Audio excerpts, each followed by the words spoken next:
If you're a fantasy football enthusiast, this is going to help you stay informed and ahead of your league mates. In this video, we'll take a look at some of the most talented rookies in the upcoming draft. I'm talking explosive wide receivers, versatile running backs, the future faces of fantasy football. So let's begin with a man who goes by the name of Tajai Spears. Spears is out of a small school in Tulane, and he was dominant in college. He posted a 31% dominator rating, and what that means was he accounted for 31% of his team's production, which was more than Saquon Barkley did in his time at Penn State. Now here's exactly what that looked like. In 2022, he rushed for nearly 1,600 yards, and when you factor in his receiving yards, he was over 1,800 total yards. This dude averaged a crazy 7.3 yards per touch. We're hoping for dudes to get 5 yards per carry. 6 is great. 7.3 yards per touch. And when you're going to produce like that per touch, you're going to have great games. And let's look at this column right here, this yardage column where I'm highlighting his final 8 games of his career. He went over 120 rushing yards and 125 total yards in every single one of them. 8 straight games of not just 80 yards, 125 plus. So this is an ultra productive running back, but of course there are some concerns, especially since you probably really haven't heard of him unless you're diving deep into fantasy already. The major concerns are that Spears didn't face any crazy competition. The level of competition was poor. He's undersized a bit at 201 pounds, and this brings up major questions about his pass blocking ability in the NFL. But Spears didn't let his size really factor in college. Maybe the level of competition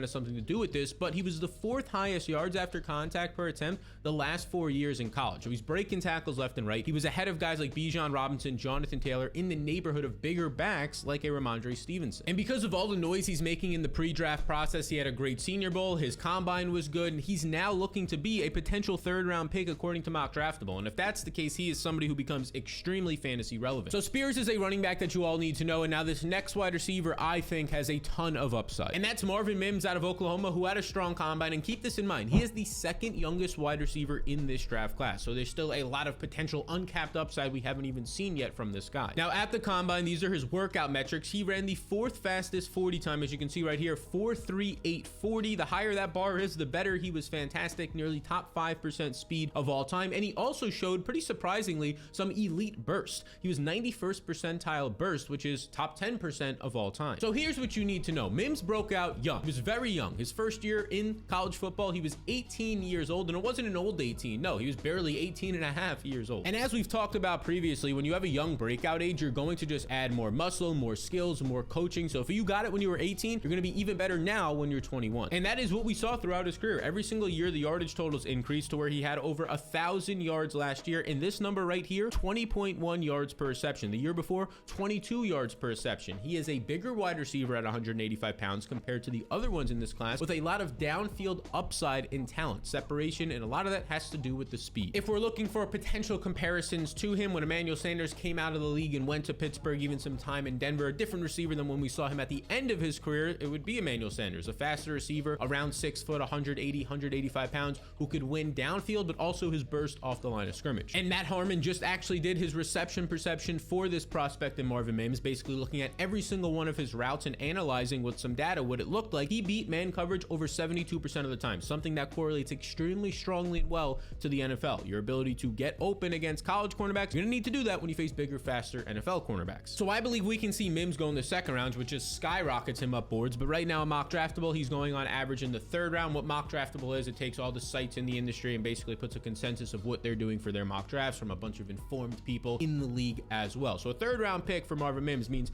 he's a potential starter day 1, depending on where he goes. Now, a guy that I don't even have to say is going to be a potential starter, because just the way that he plays, some of the news that we've gotten recently about him, I think that Josh Downs is a starter in the NFL already. He broke out in 2021 when he goes for over 100 receptions, 1,300 total yards. He finds the end zone a bunch. And here's the thing. His quarterback that year was Sam Howell, who was drafted to the NFL last year. So normally you see a major dip in production. Maybe a wide receiver doesn't do as well because now they have a new quarterback. But despite this quarterback change, Downs actually sees just 7 less receptions, 94, an elite season. Although he saw 28 less targets, so he still keeps up similar pace with less targets. And he still goes over 1,000 yards, and a lot of this has to do with his elite agility and route running. But at the NFL Combine, he actually increased his stock even more by showing elite burst. He goes out there and he has an 89th percentile burst score, right around top 10% of all time. So he's got the agility, the route running, the burst. He played 88% of his snaps out of the slot at UNC. That's exactly what his role is, and he's great at it. And the proof is in the pudding for this guy, because 34% of the targets as a starter when he was out there, he was earning, and that says something about his ability to get open, which translates to the NFL. Now, there are concerns for Josh Downs. The first one is just his size. He's 5'9" and 171 pounds, and based on his weight, his speed score isn't all that good. However, these types of things don't really matter much for Downs because of his role, and let me explain. Sure, Downs is a smaller wide receiver, but he's not trying to win on the outside. He's predominantly a slot wide receiver, and he is great at that, where he'll face smaller slot cornerbacks and have more space to get open. The short recipe here is that he has the short area quickness and burst. He doesn't rely on long speed for success. And this recent news should have Josh Downs securing second round capital, even now a potential first round pick, although I don't think it gets there. But check this out. Breaking, he does not have any scheduled visits with an NFL team, which is rare.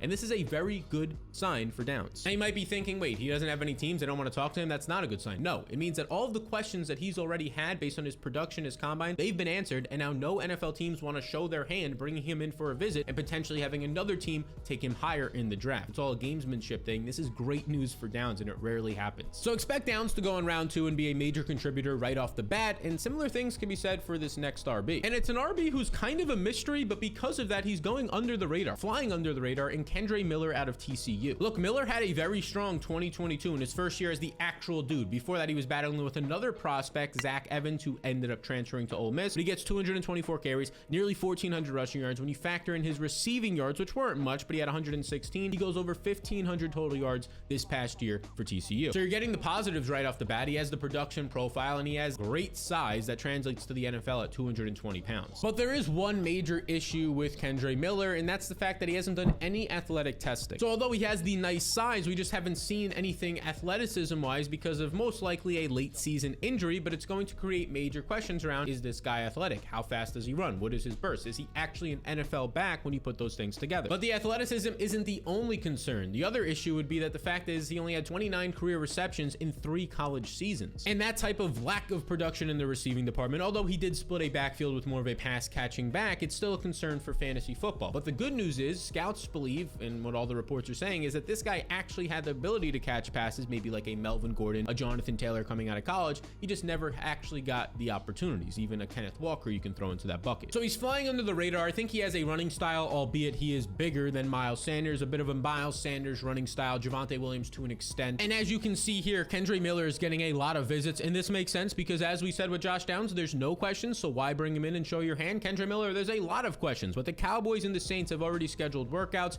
He has a ton of workouts already this week, and that is good news, at least because he's going to get some questions cleared up. Ideally, it pushes him to the 2nd or 3rd round instead of the 4th round. So a potential sleeper for the fantasy circles, and keep in mind, there's been at least 2 rookie running backs to finish in the top 24, so very worthwhile in fantasy football each of the last 5 years. Now, a rookie wide receiver I could definitely see finishing in the top 24 would be this man right here, Tyler Scott, who was a 3-year producer at Cincinnati, but this past year was his best year, 54 catches and basically 900 receiving yards. Now, I know what you're thinking. 900 yards, that's it? Well, his offense wasn't necessarily the most pass happy. Here's the total passing yards from the 2 quarterbacks this year. It's just over 3,100 yards. It was actually Scott who saw 29% of the team's targets. But not only that, he contributed for 41% of the team's total offensive production when he was actually out there as a starter, which is elite. It's top 15% of all time. So this guy knows how to produce. He has the production background. But it's not just the production background, it's also the workout metrics. He showed great speed at 4.44, elite burst, top 5% of all time. And not only that, he weighed in bigger than expected. At 185 pounds, he's significantly bigger than a lot of the 160 to 175 pound receivers that dominate the top end of this draft class. Right now, he's drawing some comparisons to a guy like Sterling Shepard, even another Giants wide receiver in Darius Slayton. These faster wide receivers, so when they don't have injuries in Shepard's case, around 185, 190 pounds, who can get some separation and also play in the slot. The projection right now, mock draftable, is that Scott is going to go in round 3, which would be fantastic. I thought in the beginning of the process he was a 4th or a 5th round pick. The combine looked good. Now that you actually go back and look at the production profile and his separation ability, playing with not great quarterbacks,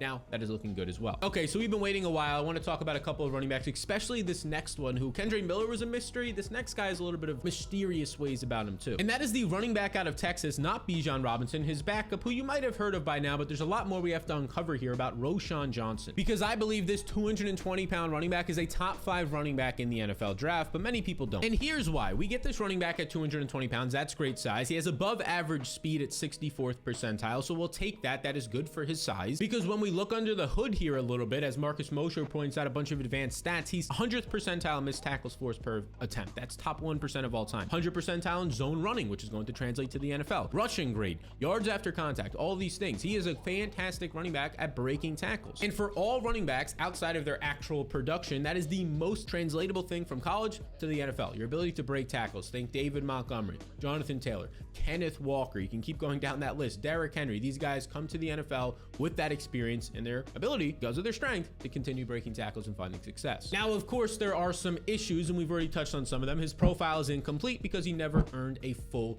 workhorse role, and a lot of his usage was actually in garbage time, maybe against not as motivated defenses or just backups at that point in the game. So here's your takeaway. Roshan actually projects out pretty similar to Josh Jacobs, a guy who has big size, broke a lot of tackles in college for a big program, but didn't really have the speed. And Roshan's actually faster than Josh Jacobs, and he has the fact that he had a great Senior Bowl practice before actually getting injured in the Senior Bowl week. He had a great practice that is going to stick with some GMs, and it actually already is. Because Johnson has already visited 8 teams, or at least he has them scheduled to visit 8 teams, which again, yeah, they have some questions. You've been a backup, what do you know? But this is a former quarterback. He's highly respected as the captain of the Texas football team, so he's gonna pass those interviews with flying colors. And once he has these interviews, I believe his projected 4th round capital from Mock Draftable is going to jump up to the 3rd round, and I actually believe he probably finds some capital and opportunity in the 2nd round of the draft once he gets through some of these interviews. So whether you're playing Dynasty football or best ball right now, or you're just trying to jot some names down, put a star next to Roshan Johnson, who a lot of the things in a small sample looked excellent for his possibilities in the NFL. Now, this next guy is my favorite running back in the draft, not named Bijan Robinson, and that is going to be Zach Charbonnet. He is the mega producer out of UCLA. Now, what does a mega producer entail? Well, over the last 2 years, he's played 22 games. He's averaged about 200 rushing attempts per year, and oh yeah, he's gone over 1,100 rushing yards each year. His production has increased in both years as a starter, going for 1,359 yards last year. But that's not all, because we must address he had 37 receptions last year and over 320 receiving yards. He was fantastic in the receiving department the last 2 years, and he got better last year. So this dude's got a lot going for him. He has the production background, he has the great size at 215 pounds to be a 3-down back, and he has the receiving ability based on those 37 catches last year. But for the last year plus, because he was deciding on coming out last year, the question has been, is this guy actually athletic? Well, he answered that at the NFL Combine, and it is a very strong yes, indeed he is. He was the 3rd overall athleticism running back at the Combine when you put the entire score together. 78th percentile burst, 70th percentile speed for his size. He is the total package at the RB position. And it's pretty evident that he's going to have the cheat codes when he gets drafted in the 2nd or 3rd round, probably 2nd round in the NFL draft. And those cheat codes for fantasy are, as a running back, your receiving ability and your red zone upside. We want the touchdowns and we want the receptions. A name that he kind of looks like is going to be Ryan Matthews, who had a 1,400-yard year, multiple over 1,000-yard seasons. Might not excite many people, but the former 1st round pick, top 12 pick, 220 pounds, has the receiving abilities. Ryan Matthews is a name to kind of jot down by him, and if that was his career, it'd be a pretty damn good career. Right now, it looks like some NFL insiders and the draft community are loving Charbonnet, thinking he goes in the 2nd round, and I do as well. Everything looks good. The production profile, the athleticism checked out, all the interviews apparently have been going well. I don't think he goes in the 1st round. There's a slim chance, but 2nd round fits him well. So these have been 7 rookies that every single fantasy player, you beautiful person, should have their eye on and jot down some notes by, because they are going to be crucial for the 2023 season. Now, if you want to make sure you're the most informed player in every single one of your leagues, you can secure my fantasy blueprint down below right now. It is risk-free, meaning that if you don't make your fantasy playoffs, I will 100% refund your payment for the guide. And last year, 99% of people made their fantasy playoffs. So I appreciate you tuning in. If you made it to this point in the video, be sure to subscribe so you can stay ahead of your league mates and be the most informed player in your league.